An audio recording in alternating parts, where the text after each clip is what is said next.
My name is Noah Carter. I'm 31 years old. And tonight, for the first time in 12 years, I sat at my parents' table again, the same table where half my childhood arguments were born. The roast was overcooked, the light too yellow, the smiles rehearsed. Across from me, my brother Trevor leaned back with that smirk I used to dream about punching. "Still too busy for family dinners, huh?" he said. I didn't flinch. I just twirled the silver key fob around my finger. The metallic clink cut through the silence sharper than any reply. His eyes flicked toward the window where my car gleamed under the porch light. The room froze. They thought the car was the problem, but the key wasn't the secret. The lie was. Before I continue, tell me where you're watching from. And hit like and subscribe if you've ever been betrayed by your own family. Because what happened that night didn't end at the dinner table. It started there over a plate of cold roast and fake smiles, and it would unravel everything I thought I knew about love, loyalty, and blood. When I was 8, I learned that silence had a taste. It tasted like cold mashed potatoes left too long on a chipped dinner plate. That night, Mama Lane was spooning extra roast beef onto my brother Trevor's plate. "He's a growing boy," she said. She didn't notice my fork stopped midair. I was small for my age, quiet, the kind of kid who asked permission before speaking. Trevor didn't ask for anything. He just got it. Dad Frank sat at the end of the table, hands blackened from a day at the garage, nodding along to whatever Trevor was saying about his little league game. I remember the light above us flickering, catching on the grease stains of his work shirt. The whole room smelled like oil and roast, and the faint sweetness of Mom's perfume. When dessert came, she sliced the pie unevenly again. Trevor's piece was thick enough to hide the fork. Mine could have fit in a cereal spoon. I told myself it didn't matter, but it did. I didn't know it then, but those small slices were teaching me how to disappear politely. Years blurred. The sound of clinking tools became the soundtrack of my teenage years. Dad's garage sat behind the house, a converted shed where engines came to die and sometimes resurrect. When I wasn't at school, I worked part-time sweeping floors there. I thought helping him would make him proud. It didn't. Trevor would show up halfway through my shift, sliding into the garage with that loose swagger that said rules were suggestions. "Hey, old man," he'd grin, tossing his jacket onto the workbench. "The car's making that noise again." Frank sighed, wiping his hands on a rag. "What do you do this time?" With his rack and decided Jangy. "Nothing," Trevor said, but his smirk gave it away. I'd watch Dad fix whatever Trevor broke again while I stayed in the corner, oil creeping under my nails, the smell of gasoline, the hiss of air compressors. It was all routine. One evening, Trevor revved his car right after Dad had finished. The engine coughed, sputtered, then died. Dad muttered, "You've got to treat it better." Trevor laughed. "You always fix it for me anyway." That laugh, it stuck like a splinter in my chest. At school, I was the invisible one. I didn't skip classes or flirt with trouble. I just worked. By senior year, I had 2 part-time jobs, one stocking shelves at the grocery store, the other cleaning the diner after hours. The manager, a woman named Penny, used to say, "You're an old soul, Noah. Most kids your age dream of leaving. You're already halfway gone." She was right.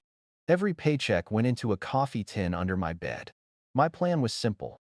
Graduate, get out of Maple Ridge, and never look back. But Mom had her own plan. She'd say, "You don't have to run so far, honey. We'll always take care of you." I wanted to believe her. Until Christmas came. That year, the house smelled like cinnamon and guilt. Trevor got a brand new gaming console. I got a pair of socks and a coffee mug that said "World's Best Son." The irony almost made me laugh. Almost. When the snow started falling, I stood outside on the porch, the air sharp enough to bite. I watched Trevor inside, surrounded by wrapping paper and laughter. Dad poured himself another drink, pretending to watch the football game. Mom hummed along to carols she wasn't listening to. I remember whispering, "I'll make my own luck." By 19, I did. I packed 2 duffel bags and caught the first bus out. The ticket smelled like ink and freedom. The city was a different kind of cold steel, noise, and caffeine. I rented a basement studio where the pipes rattled louder than my thoughts. I worked nights at a logistics warehouse, days taking online courses in systems engineering. My hands were always trembling from exhaustion or ambition. I couldn't tell. When the paycheck came, I split it 3 ways: rent, food, savings. There wasn't room for anything else. I'd call home sometimes, usually when guilt outweighed pride. Mom would answer with that soft, practiced warmth. How's my boy? Busy. I'd say. Are you eating enough? Trying. Your brother's been helping at the garage, she'd add, voice bright. He's doing so well. That was her favorite story, the myth of Trevor, the hard worker. I let her keep it. Sometimes lies are how parents sleep at night. One day, during my third year juggling warehouse shifts and freelance gigs, I got a call from Dad. His voice was tight. Your mom's fine. Just, medical bills piled up. Trevor's out of work. Things are tough. I didn't hesitate. I wired half my savings. He said, you don't have to. I know. He never mentioned it again. They never paid it back. But 2 months later, I saw a photo on Facebook. Trevor, smiling next to a new truck, captioned, hard work pays off. I remember sitting in my dim apartment, the only light coming from my monitor, and thinking, maybe it does. Just not mine. I didn't know it back then. But that night was the start of everything: the resentment, the drive, the line I'd spend a decade trying not to cross. Sometimes, I think people like me don't leave home, we just keep running from versions of it. And no matter how far I got, the echo of that kitchen mom's laugh, Dad's silence, Trevor's easy charm always followed. I used to tell myself I left to build a better life. But deep down, I left because I couldn't breathe around people who mistook silence for peace. When I turned 26, everything changed. My startup, VectorPath, finally broke even. I was working 12-hour days, surviving on takeout coffee and adrenaline. The night our first big client signed the contract, I called home for the first time in months. Mom cried, I'm so proud of you. Dad said, you did good, son. Trevor? He didn't pick up. I hung up smiling. Then the smile faded. I realized that the first thing I wanted to do with my success was tell them. The same people I swore I didn't need. That's the cruelest trick family plays. They're the wound and the bandage at once. But success doesn't erase history. It just lights it up clearer. And I didn't know it then. But the very people who taught me silence would soon teach me the price of breaking it. When I was 27, I learned that success doesn't echo the way you think it will. There's no applause when you're alone in a half-furnished apartment, eating takeout in front of a laptop screen. There's just the hum of the fridge, the city sirens far below, and the flicker of an inbox that won't rest. That year, VectorPath landed its first major contract, a regional logistics deal that would put us on the map. My co-founder popped champagne. I drank coffee. It wasn't humility. It was disbelief. Every decision, every spreadsheet, every sleepless night had built something that finally existed. I called home again that night. Mom answered on the second ring. Noah, you sound so grown up. I'm almost 30, Mom. You'll always be my boy, she said, her voice catching. I told Trevor about your company. He's so proud. Really? I said before I could stop myself. There was a small pause. He means well, Noah. He's just been finding his path. Finding his path. That phrase became her shield, used every time Trevor dug himself deeper into another mess. She asked if I'd visit soon. I told her I'd try. What I didn't tell her was that I couldn't stand the idea of walking into that house and feeling 12 again. A few months later, I got an email from Owen Delgado, a legal consultant I'd helped once during a supply chain dispute. He owed me a favor, and I didn't even remember why. If you ever need a quiet background check or a cleanup job, he'd said years ago, call me. At the time, I had no idea how much those words would mean later. Life in the city was busy, but lonely. I had colleagues, not friends. Networking events, not celebrations. And that's when Maya Reed reappeared. We'd gone to the same university, taken an engineering ethics class together. Back then, she'd been the only one who made the word ethics sound like hope instead of homework. We ran into each other at a tech conference. She'd founded LiftLab, a nonprofit that helped underprivileged kids get into STEM. Her voice was the same, bright but steady, like she'd seen too much to be naive and chose to care anyway. We caught up over coffee. I told her about VectorPath. She told me about her funding struggles. I offered to help with her server infrastructure. Nothing big. She smiled. You haven't changed, Noah. Still trying to fix everything quietly. That line stuck with me. Fix everything quietly. At home, after that meeting, I found myself standing on my balcony, staring out at the skyline. The city glowed like circuitry. From up here, every light looked orderly, but down below, chaos hummed just the same. 2 years slipped by. I visited home once.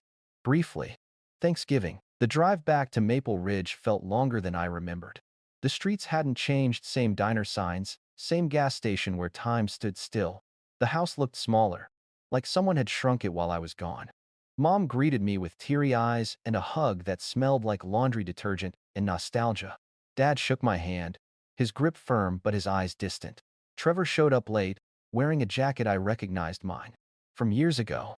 Dinner was awkwardly polite. The air buzzed with unspoken things. When I mentioned my company, Trevor leaned back, grinning. Guess all those nights with your laptop paid off. Guess so, I said. He snorted. Some people get lucky. Mom tried to change the subject, but the damage was done. Later that night, I stood outside under the same porch light that had watched me leave at 19. The gravel crunched under my shoes. Inside, I could still hear Trevor's laugh, too loud for the size of the room. I promised myself that next time, I wouldn't come back. But promises are fragile when they involve family. 3 years passed. I didn't call much. Neither did they. Until one night, the phone rang. Mom's voice trembled. Noah, honey, it's about Trevor. My heart sank before she even explained. He lost his job again, she said softly. He just needs a little help to get back on his feet. I pinched the bridge of my nose. Mom, I've helped before. This isn't about money, she said quickly. He just needs you. I didn't answer. Because the truth was, I didn't know what that meant anymore. That call haunted me for weeks. Every morning, I'd run before sunrise, headphones in, lungs burning. I'd watch the city wake up the joggers, the dog walkers, the delivery trucks, and think about how far I'd come, how far I'd tried to outrun everything. But guilt runs faster. One morning, while cooling down on the track, I saw a kid trip and drop his backpack. Papers scattered everywhere. I helped him pick them up. He thanked me, said his name was Jaden, a scholarship student from one of Maya's Lift Lab programs. He told me he wanted to build robots someday, like the ones that deliver groceries. Something about his excitement hit me harder than I expected. That night, I called Maya and told her I wanted to fund a mentorship project, The Bridge, a network connecting professionals to kids like Jaden. She laughed softly. You always build bridges, don't you? Maybe I'm just trying to cross mine. That project became my redemption, at least, for a while. Then came the second call. Mom again. Quieter this time. Noah, she said. He's in real trouble. She told me about Riley Kemp, a contractor Trevor had borrowed money from. About the overdue bills. The threats. The panic. And then, your father co-signed one of his loans, she whispered. That line broke something in me. You what? I asked Dad later, when I finally called. It was supposed to be small, he muttered. Just to help him catch up. Catch up to what? Rock bottom? He didn't answer. The silence between us stretched so long I could hear his breathing, slow and heavy. I hung up, sat in my apartment staring at my reflection in the black mirror of the TV. My chest felt hollow. Family loyalty, I thought, is just another kind of debt. And some debts don't need interest to ruin you. That was when I called Owen. I didn't even know what I was looking for. Information, maybe. Closure. He sent me a file 2 days later. When I opened it, my throat went dry. Trevor's name filled every line: loans, defaults, fake invoices, forged documents. And at the bottom, a signature I recognized too well. My mother's. Scanned and copied. It wasn't hers, but it looked real enough. I sat back in my chair, staring at that file as if it might blink first. That's when I realized something terrifying. Trevor hadn't just dragged them into debt. He'd learned how to weaponize their love. And if I didn't act soon, they'd lose everything. I didn't know it yet, but this was the point where the past stopped being memory and started becoming strategy. Because when you grow up invisible, you learn how to watch. And when you've been underestimated your whole life, revenge stops being a fantasy. It becomes math. The next weekend, I drove back to Maple Ridge. Not out of nostalgia, out of necessity. The town looked smaller, the colors duller than I remembered. The same cracked sidewalks, the same diner sign flickering open, even when it clearly wasn't. Maple Ridge was a place where time didn't pass, it just looped. The Carter house stood at the end of Elm Street, its paint peeling in thin curls, like even the walls were tired of pretending. When I stepped out of the car, The gravel crunched like bones. Mom opened the door before I could knock. Noah, she breathed, her eyes red-rimmed. You came. Yeah, I said. You said it was bad. It's complicated. That word. Complicated. The Carter's favorite word. Inside, the house felt smaller. The yellow wallpaper had turned more brown. The family photos faded under a layer of dust. The air smelled like old candles and worry. Dad sat at the kitchen table, the same spot as always. His elbows on the wood, head in his hands. He's out, he said quietly. Out where? Probably with Kemp's guys. He owes them more than he said. How much? Dad hesitated. 50, maybe 60,000. I leaned against the counter, staring at the grooves in the tile. You co-signed a loan for that much? Not that one, he muttered. Another one. For the garage. He said it was to help expand. Expand? I laughed, sharp and humorless. He doesn't even show up to work. Mom flinched. Noah, please. He's just lost. He needs help. Help, I repeated softly. You mean money. Her lips trembled. You think you're better than him now? No, I said, voice steady. Just tired of pretending we're all the same. That night, I couldn't sleep.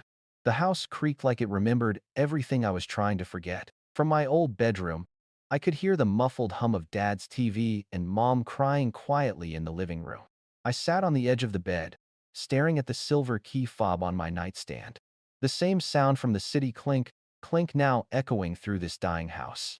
I thought about all the times I tried to earn my place here. The chores, the grades, the quiet loyalty. And still, somehow, Trevor was the good one. I almost packed my bag right then. But something stopped me. A drawer half open under Dad's desk. Inside, among old bills and car manuals, was an envelope. It was creased, smudged, and marked with a name I hadn't seen in years. Lydia Carter, my grandmother. Inside was a copy of her will. I scanned the pages, my pulse quickening. There it was. The Nest Egg Fund. A savings account set up for both grandsons, equal shares, released only if both completed a certified financial literacy program. But there was a note in my mother's handwriting stapled to it.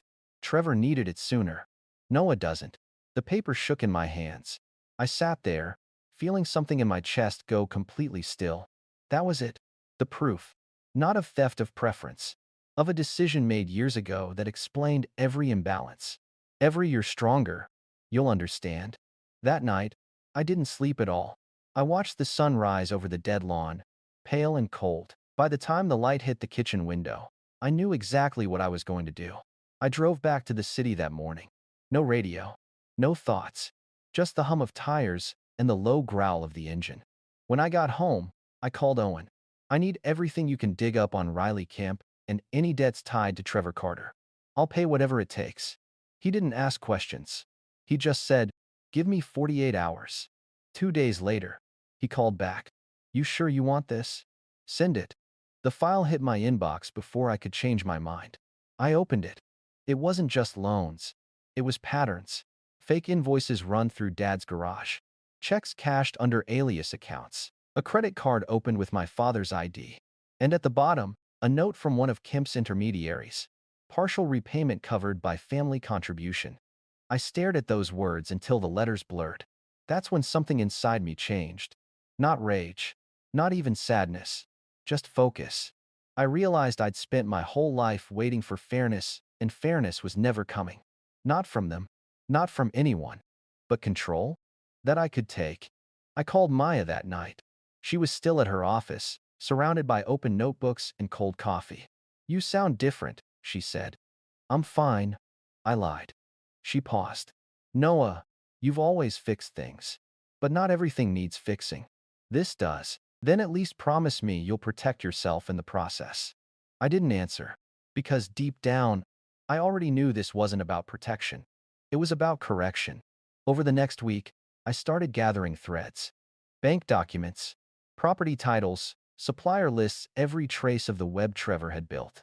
I didn't tell anyone what I was doing. At night, I'd run until my lungs burned, then come home and work until dawn. Every keystroke felt like a confession, every spreadsheet, a weapon. I created a folder called Balance. Inside it, I kept everything. A few nights later, Maya called. "You've been quiet," she said. "I'm working. You sound like you used to." "Is that bad?" She hesitated. "Last time you sounded like this, you built something that changed your life.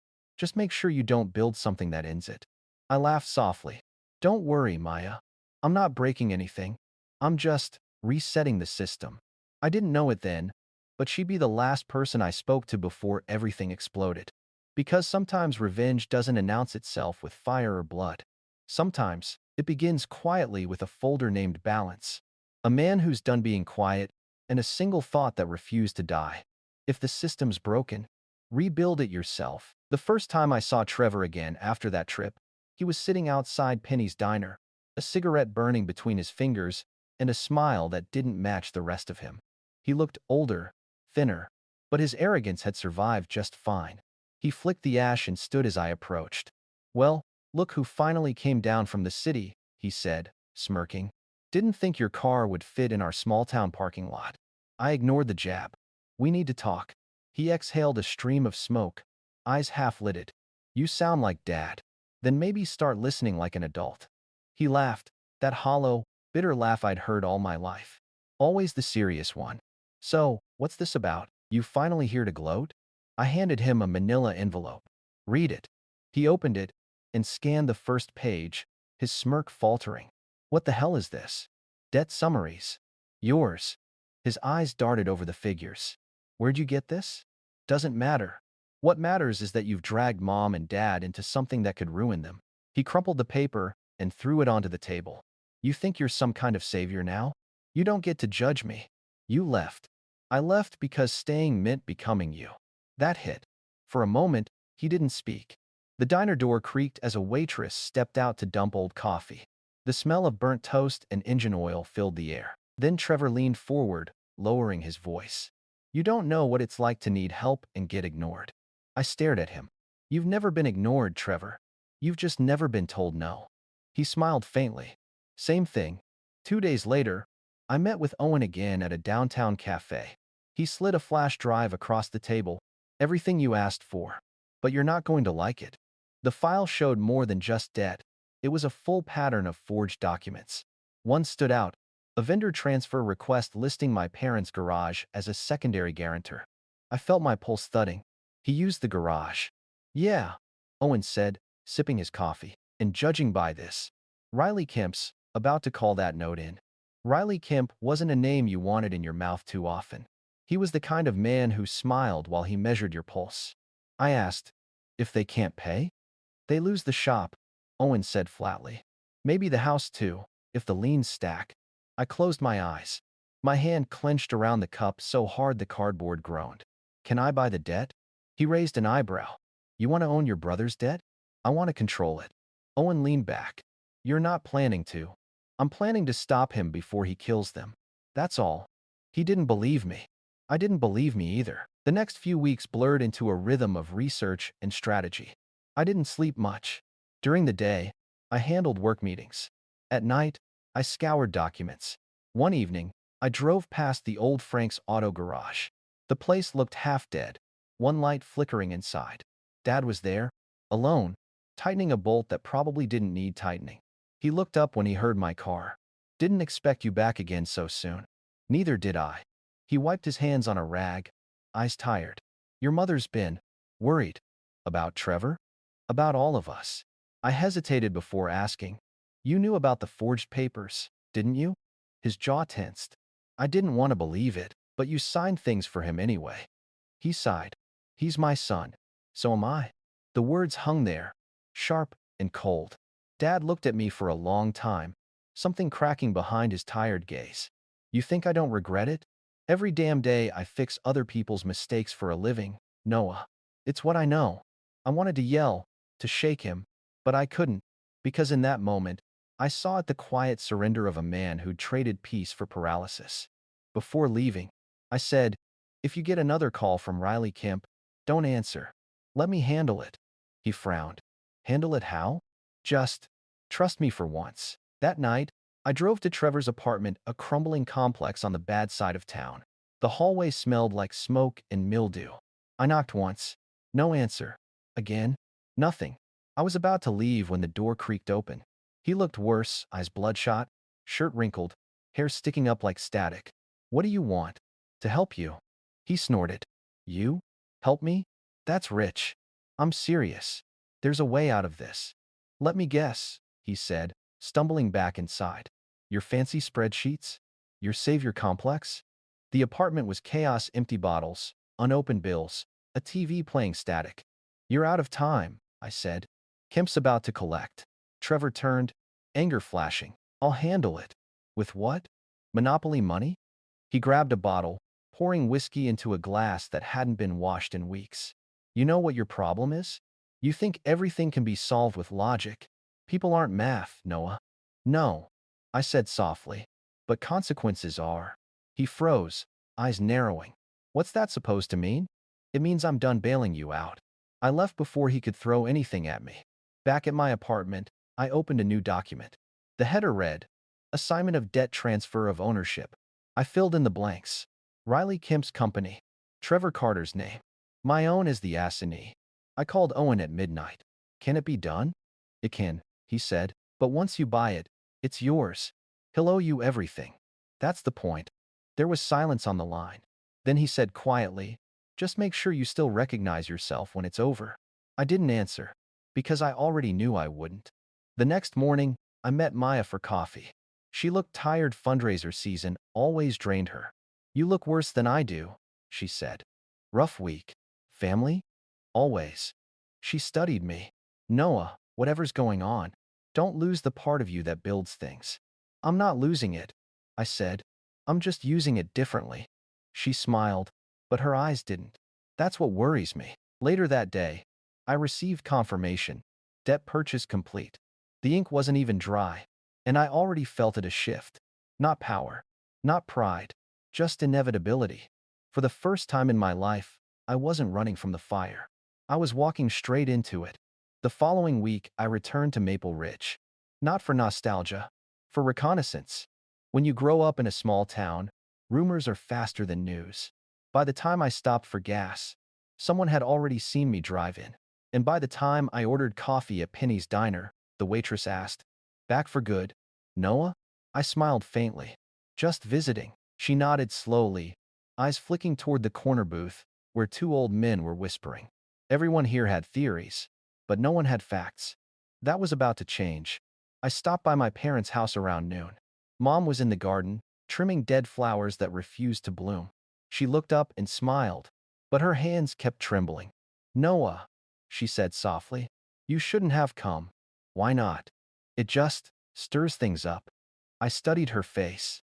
The lines around her eyes looked deeper, the warmth thinner. He's still here, isn't he? Her silence was the answer. Inside, the air was thick with the smell of coffee and tension. Trevor's voice came from the kitchen, loud and animated. I told him I'd pay next week. He doesn't need to show up at the house like a damn thug. I stepped in. Who's showing up? Trevor froze mid-sentence. Oh, look who decided to visit. I asked a question.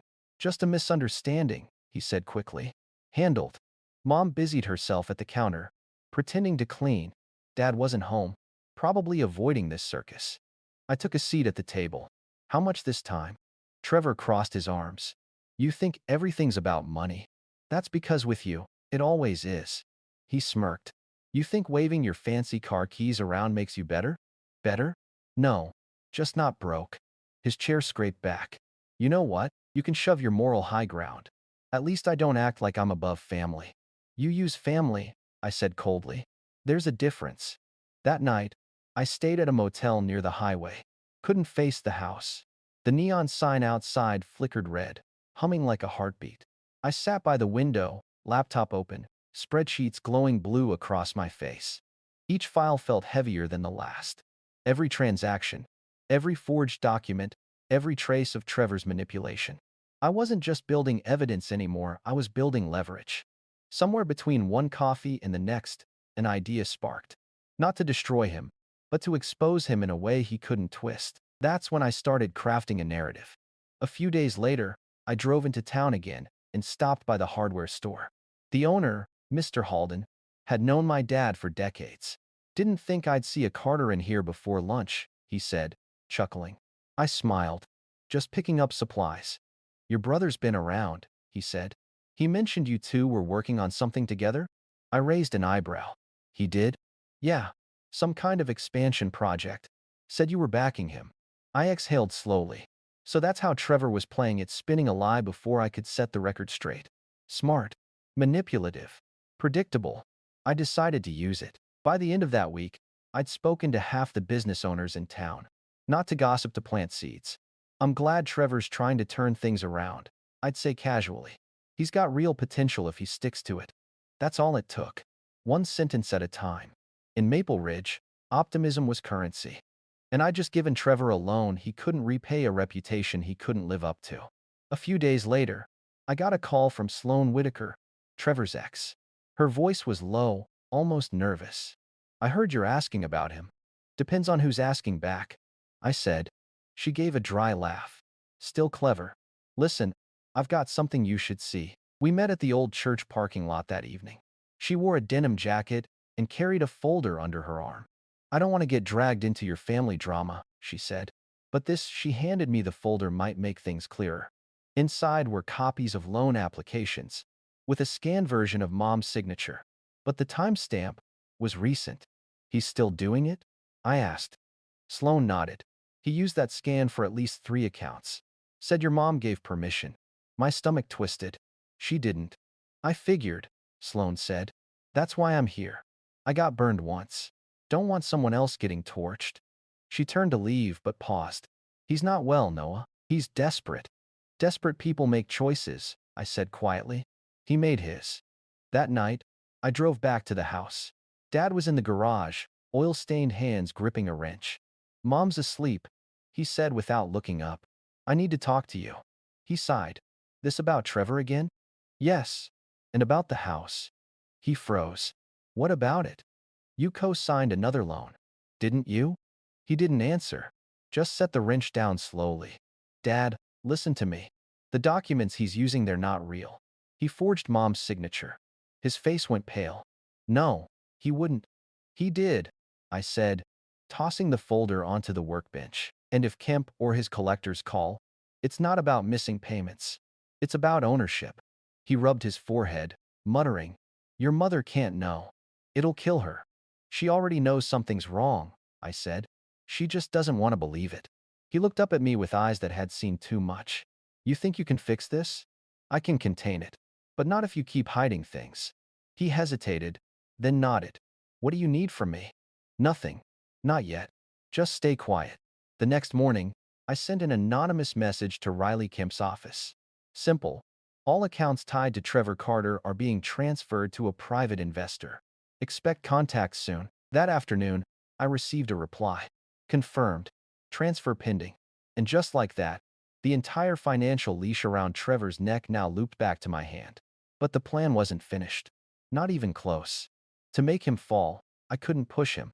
I had to let him climb, let him think redemption was his idea. So I called him. Trevor, I said, keeping my tone even. I've got a proposal. He laughed immediately. Oh, this should be good. You said you wanted to prove yourself, right? I'm offering you a chance. Real work. No handouts. Doing what? Managing supplier accounts. You'll meet some clients, sign a few contracts. You'll get paid weekly. He paused. Suspicious. And what's the catch? You mess it up, it's on you. There was silence. Then, fine, I'll do it. Good, I said. Welcome aboard. I hung up before he could hear the small click of the pen beside me, the one I'd just used to sign his name onto a leash he'd never see coming. The first meeting I sent Trevor to was harmless by design. A strip mall supplier with a ficus. I watched from my car while he swaggered in 10 minutes late. He signed what I'd prepared without reading a line. 2 more meetings that week. He texted, easy work. Finally, something that fits me. I erased 3 replies and sent, keep it consistent. Consistency was never his thing. Predictability was. By week 2, small amounts began to go missing, miscellaneous fees and rush charges that didn't exist last quarter. He thought he was skimming. He didn't know every invoice hit a sandbox account first. Every cent wore a tag. I met Owen in a windowless conference room. He spread out the trail. Authorizations, bank logs, email headers. He's hanging himself. he said. You want the rope this tight? Tighter, I said. But clean. Then assignments 2 and 3, he said. After that, all roads lead to you. And away from my parents. He studied me. You don't want blood. You want clarity. Both, I said. In that order. Word got around town that Trevor was working with Noah now. Even Frank started to believe it a little. I let that hope hang as perfume. People behave better when watched. Trevor behaves worse. On Thursday, I found Dad in the garage, staring at an envelope. What is it? I asked. A notice. From Kemp's office. Says the note's been sold. It has, I said. To me. He looked up, hope crashing into fear. What are you going to do with it? Protect you. Pressure him. He sat on the stool like his legs had given out. I should have stopped this years ago. You didn't know how, I said. Now you do. Say no. He nodded, small, like he was practicing the word. That weekend I met Maya at Lift Lab. Your face is doing that thing again, she said. What thing? Carving plans into stone. I'm close. Close to what? Balance. Make sure the scale doesn't have a person on it. On Monday, I sent Trevor a calendar invite for a vendor run-through. He arrived 40 minutes late with coffee for himself. I kept my voice level. No cash moves until both signatures clear. He leaned back. You don't trust me. I trust paperwork. He smirked. Same old Noah. He didn't notice the watermark on the slide, an innocuous string that matched every document he'd skimmed. Later, the audit would look like a mirror. After the briefing, I walked him to the elevator. Fundraiser next month, I said. The bridge. Civic Hall. Fancy. Bring a date if you want. Maybe Sloan. She won't come. You always think you know everything. I only need to know enough. The next 2 weeks were choreography. Assignments transferred, liens neutralized, parental exposure tucked into an irrevocable trust Owen raced to file. Trevor kept skimming gas stipends doubled. Client lunches that never happened. A lost tablet replaced with a newer model. I documented, time-stamped, mirrored drives, mailed certified copies to my attorney. Paranoia is preparation that found its purpose. Sloan called. He asked me to vouch to a benefactor. Says he's finally legit. He is, I said. On paper. You know he'll hate you when this breaks. He already does. He just enjoys it more right now. A day later, an SUV idled outside my parents' house. Kemp's driver. I leaned on the porch rail. He rolled down the window. Transfer went through. Boss says good doing business. It wasn't, I said. Inside, Mom folded towels. Who was that? No one you need to meet, I said. Mom, did Grandma ever tell you why she set the nest egg the way she did? She wanted you boys to learn before you earned.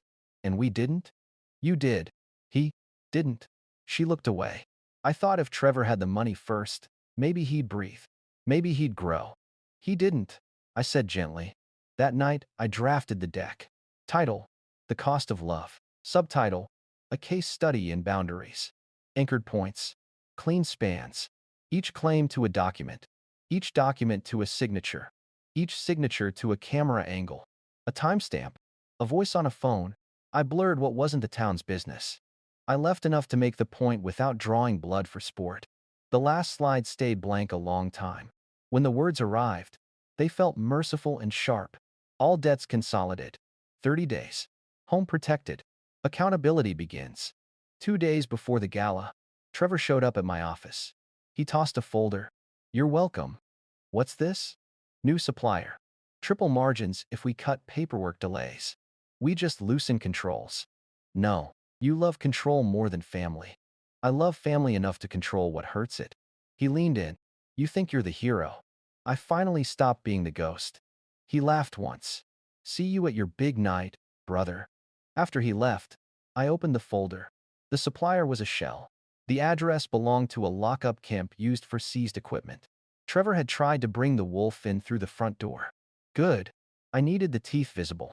On the morning of the gala, I ran the lake loop in a drizzle. Back home, I put on the suit I wear when other people need confidence. I lifted the silver key fob from the dish by the door. It chimed against my ring. At Civic Hall, chandeliers hummed. Maya squeezed my hand. Don't let the story eat the students. It won't. Promise? She held my eyes. I nodded. The room filled donors, press, locals. Elaine and Frank took the front row. Trevor arrived late, smile that wanted to be proof. When the lights dimmed, I stepped to the podium and watched my family become silhouettes. Evening, I said. My name is Noah Carter. I build bridges. Tonight, I want to show you why. The first slide glowed students, soldering irons, victories. The second, the third metrics, milestones.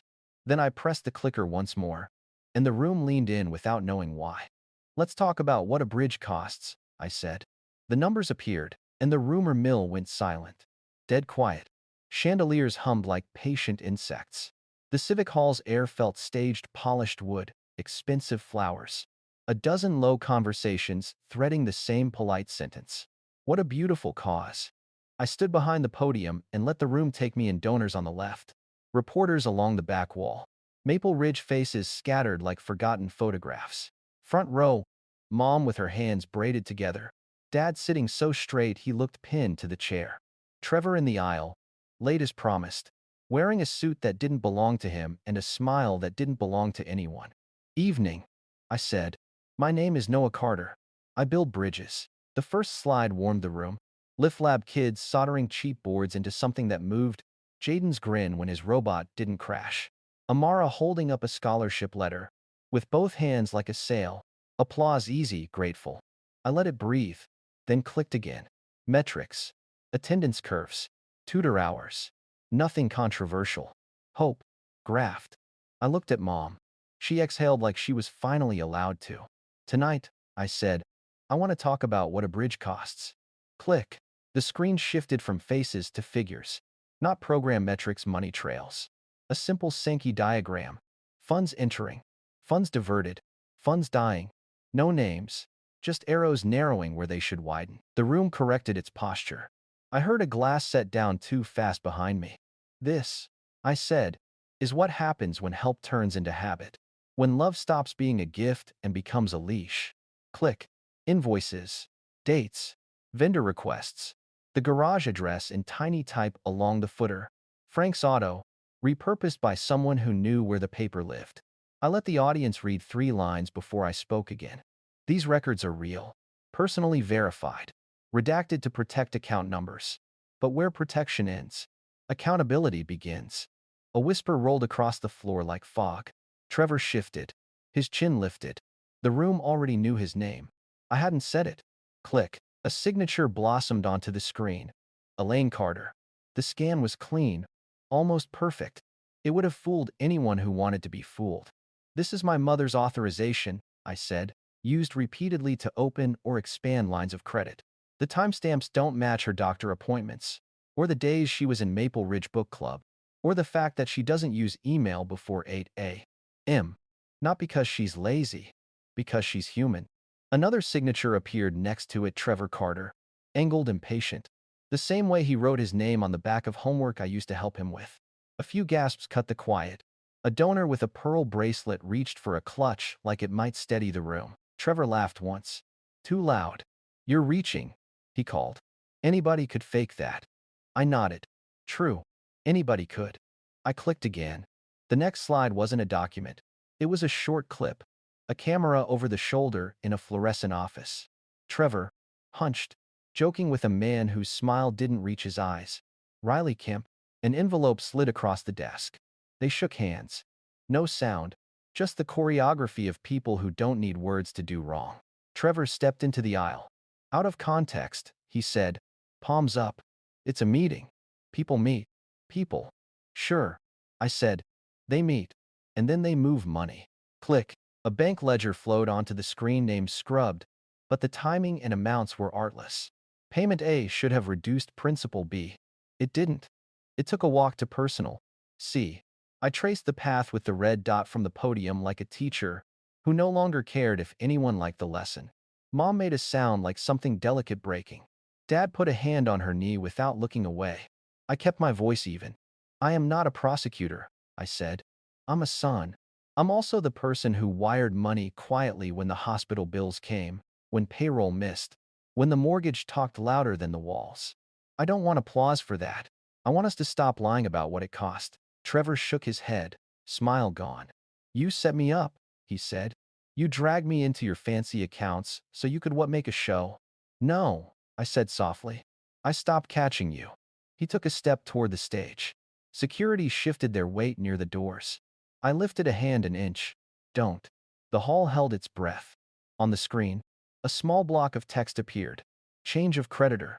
Notice of assignment. A stack of them. Really? Stamped with dates. Countersigned by entities that had smiled with their teeth. I let the stack build, paper upon paper, until it made a clean, inevitable tower. Someone in the back whispered, "Oh my God." Trevor's voice thinned. "What did you do?" "I'm almost done," I said. Click. 3 stills. First, a blown-up image of the Elaine's signature, with print screen artifacts along the edges. The pixels too clean for pin. Second, an email from Trevor's account to a local print shop need high-res scan cleaned. Signature attached. Third, metadata from a PDF showing edit history that didn't belong to my mother's laptop or her schedule or her life. Mom's hands were at her mouth. Dad had his chin down, eyes lifted shame's posture. "Stop," Mom whispered. "Noah, please, not like this." I looked at her. Every cell in me wanted to fold. But I had promised myself something stronger than mercy. A floor. "I'm sorry," I said. "I can't stop where we always stop." I turned back to the mic. Addiction wears a dozen outfits. In our house, it wore help. We fed it because it said, "Family before, please." Trevor barked a laugh that tripped on itself. "You love the sound of your own voice." I smiled, small and cold. "No. I love the sound of a door locking behind a bad habit." I clicked again. Video. This time with audio. Trevor at a bar table telling Sloan. "Noah will cover it. He always does. He wants to be the good son." The grain made everything uglier. Sloane's face and profile looked like a person choosing not to be part of the next decision. The clip ended on her getting up, his hand reaching, her shoulder moving away. Sloane was in the crowd, near the aisle. She stared at the floor. "Context enough?" I asked. Trevor's jaw worked. "You're doing this to Mom." "I'm doing this for her," I said. The screen went black for a beat. I let the dark settle. The stage lights made dust visible. The room had stopped pretending to like me. Good. Liking is cheap. Seeing costs. "Last piece," I said. "Then we talk about what comes next." A new slide bloomed. The Bridge Accountability Framework. It looked harmless: columns, bullets, terms like any nonprofit policy. I could feel Trevor recalibrating, thinking the worst was past, thinking this was another lecture he could talk over after the lights came back up. I let him think it. "Everything right now feels like a fire," I said. "But fires aren't just destruction. They're also boundaries. They say not here and not anymore." I raised the clicker and paused, just long enough for the room to lean forward. The last slide waited behind my thumb, patient as a blade. Trevor took a breath like a diver. Mom reached for Dad's arm and missed. A chair creaked like a confession.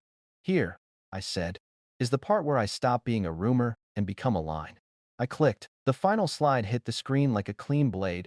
"All debts consolidated, 30 days home protected." Beneath the headline, 3 lines in plain font. I purchased every note tied to Trevor Carter. Parental liabilities transferred to an irrevocable trust. Collections routed to my counsel. Disputes welcome. Bring documents. A breath moved through the room. Not relief, something colder. Trevor stared like the letters were burning through his eyes. "You bought my life?" "I bought the consequences," I said. "So they stop at me, not at them." "You can't do this."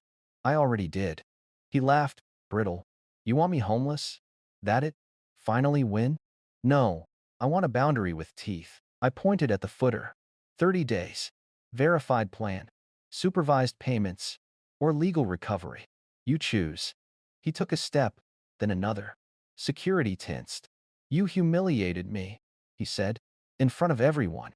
"You did the humiliating," I said. I turned on the lights. Mom stood halfway, sat back down. "Boys, please." I kept mine steady. "The house is safe. The garage is safe. The trust is filed. You can hate me. You don't get to use them." "Wife." Trevor's eyes slid to our parents, one pleading, one hollow. "This is a show. When the cameras leave, you'll cave. You always cave." I raised the clicker again. One more slide appeared. A checklist titled Next Steps. Item 1. Independent audit. Item 2. Work placement in a supervised cohort. Item 3. Rehab assessment if alcohol involved. Item 4. No cash. Card with caps. Weekly reviews. Item 5. Breach equals repossession. He barked a laugh. You want to be my warden? I want you alive, I said. From the aisle, Riley Kemp lifted a hand. Question, he called. Does this extinguish prior enforcement? Per assignment.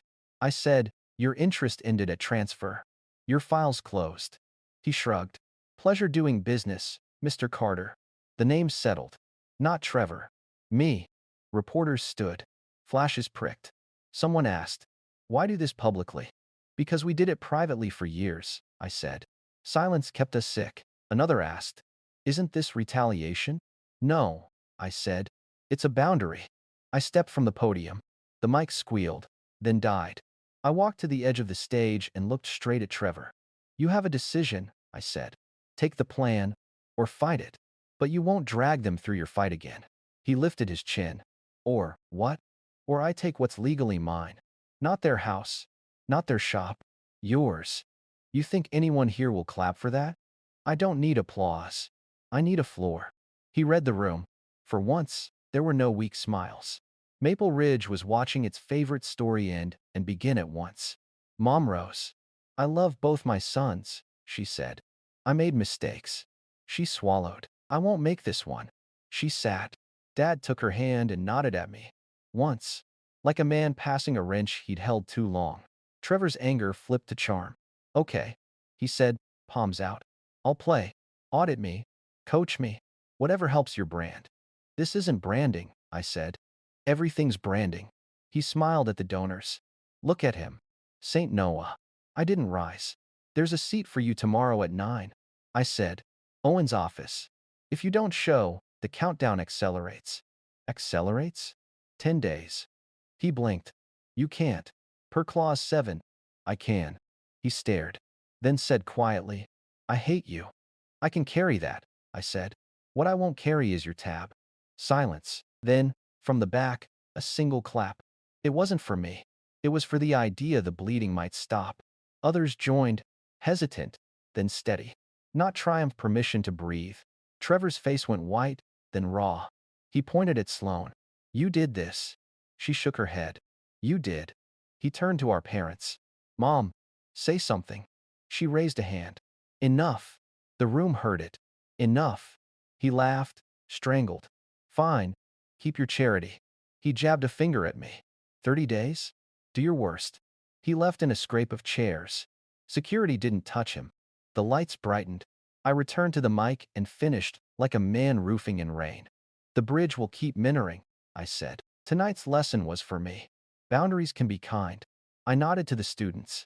We'll fund 2 new cohorts. Applications open now. Applause again, cleaner. I left the stage to a corridor of hands I didn't take. In the green room, I gripped the sink and breathed through metal. A knock. It's me, Maya said. She searched my face. Did you get what you wanted? No, I said. I got what I needed. She nodded. There's a difference. Dad appeared behind her, older in the doorway light. He closed it softly, leaving Mom with a friend. He stood near the sink, then said, You did what I couldn't. I didn't want to. I know. His voice rasped. That's why it worked. He pulled a key ring from his jacket, 2 brass keys, a safety deposit tag. For later, he said. What is it? Something I should have told you years ago. He squeezed my shoulder. I'm sorry. Me too, I said. But not for this. We stood there while the hall climbed back into speech. When I stepped out, students crowded me with questions about scholarships and summer jobs. Their voices steadied my hands. The night had edges again, but they weren't knives, just lines. By the doors, the air had cooled. I clicked the silver fob. The car blinked once. Behind me, footsteps, the halt and go gate I knew blind. Trevor stopped at my shoulder. He didn't face me. 10 days. 10, I said. He nodded. Don't pretend you're calm. I don't have to pretend. For what it's worth, he said. Flat. You're not smarter. Maybe not, I said. But I'm done being quiet. He walked away, hands in pockets, shoulders set like a dare. I watched him vanish into a lane of tail lights. The night didn't congratulate me. It just held. Inside, chandeliers dimmed. Outside, the city exhaled. 30 days would race. 10 might be enough. The line was drawn, and it wouldn't move for love, guilt, or noise. The morning after the gala, the world didn't feel lighter, just quieter. Silence had weight when it followed an explosion. Emails from reporters, messages from old classmates, even cautious congratulations from people who used to call me cold, they all blurred into the same static hum. But the only call that mattered came from Mom. She didn't say hello. Just, "You didn't sleep, did you?" "I wasn't the only one," I said. A pause. Then, "Your father's proud of you." That stopped me. Frank Carter hadn't said proud since I was a teenager, changing his socket set by size instead of brand. "He shouldn't be," I said. "He is," she replied. "And maybe I am too. I just wish it didn't have to be like that." "So do I." The line went still, except for her breathing. Then softly, "He left early this morning. Said he was meeting someone about selling the old truck." My stomach tightened. "Why?" "He didn't say." Later that day, I found out from Owen.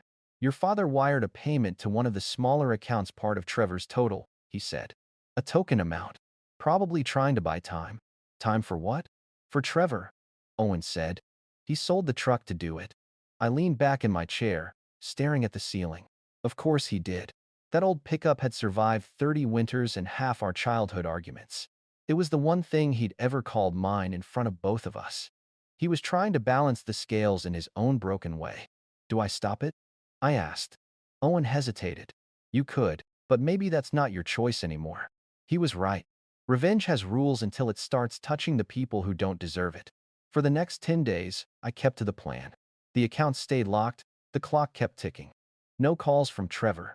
No visits. Just a silence too calculated to be peace. On the 9th night, I got a message. No number, no name, just a sentence. "You got what you wanted. Now watch what it costs." I stared at it for a long time, wondering if it was a threat, a confession, or a warning. Maybe all three. Then I deleted it. 2 weeks later, Maya and I sat on the balcony of her apartment, city lights flickering like Morse code. The bridge applications doubled. She said, scrolling through her tablet, "You created something, Noah." People saw the truth. People saw spectacle, I said. "Truth's harder to digest." She set the tablet down. "You could leave it behind now. Start something new." "I could," I said. "But I won't." "Why not?" "Because the bridge isn't about redemption anymore. It's about prevention." She smiled sadly. "You sound like you've rehearsed that." "I have," I said. "Every night I couldn't sleep." Weeks passed. I threw myself into work mentoring sessions, board meetings, projects that didn't leave room for ghosts. Still, sometimes, when the office emptied and the city dimmed, I'd glance at the silver key fob on my desk and hear the faint metallic clink, a reminder that winning doesn't always sound like victory. Then, one afternoon, Owen dropped a folder on my desk. "No new activity from Trevor," he said. "Officially, he's gone." Gone? Cleared the last known apartment. Forwarded mail to a P.O. box in Nevada. Running or starting over? Owen shrugged. "Depends which version of him you believe in." I didn't answer. Because maybe, for the first time, I didn't know. 3 months later, a letter arrived at the bridge. No return address. No note, just a single photo and a folded receipt. The photo showed a classroom. Fluorescent lit, whiteboard scrawled with equations. Front row. A man with his head down, taking notes. Older, gaunter, but unmistakably Trevor. The receipt was for a tuition payment, personal finance fundamentals. Community college, marked PAID in full. I read it twice, then 3 times, until the ink felt alive under my fingers. Maya stepped in. "What is it?" I handed it to her. She studied it, then looked up. "Do you believe it?" "I don't know," I said quietly.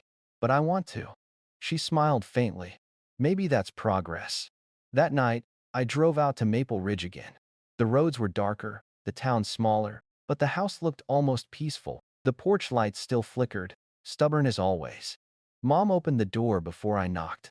"He called," she said. "When?" "Yesterday. He didn't say where he was. Just that he's working. Said to tell you he's not mad anymore." I didn't know if I believed that either, but I nodded anyway. Inside, Dad poured coffee. You look tired, he said. So do you. He chuckled. Guess that's the price of honesty.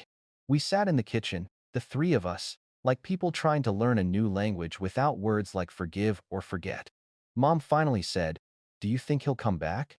I stared out the window at the empty driveway, the porch light blinking against the dark. Maybe, I said, if he finishes what Grandma started.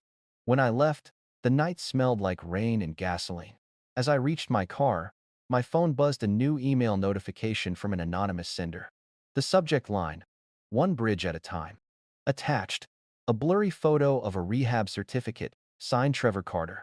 No message, no request for forgiveness. Just proof of movement. I sat there for a long moment, the rain starting to fall in slow, rhythmic taps against the windshield. For the first time in years, I didn't feel anger, or guilt, or vindication. Just release. Because sometimes revenge isn't about destroying what broke you, it's about building something stronger in its place. I turned the key. The engine hummed to life. The house faded in the rearview mirror, a ghost framed in yellow light. And for once, I didn't look back. If you've ever felt like the outsider in your own family, you know this kind of silence, the one that comes after truth finally speaks. Maybe you've been the fixer, or maybe the one who needed fixing. Either way, the weight is the same. So tell me where you're watching from. And hit like and subscribe if you've ever had to draw a line to save yourself. Because stories like this about betrayal, forgiveness, and the thin line between aren't just mine. They're ours. And this story isn't over.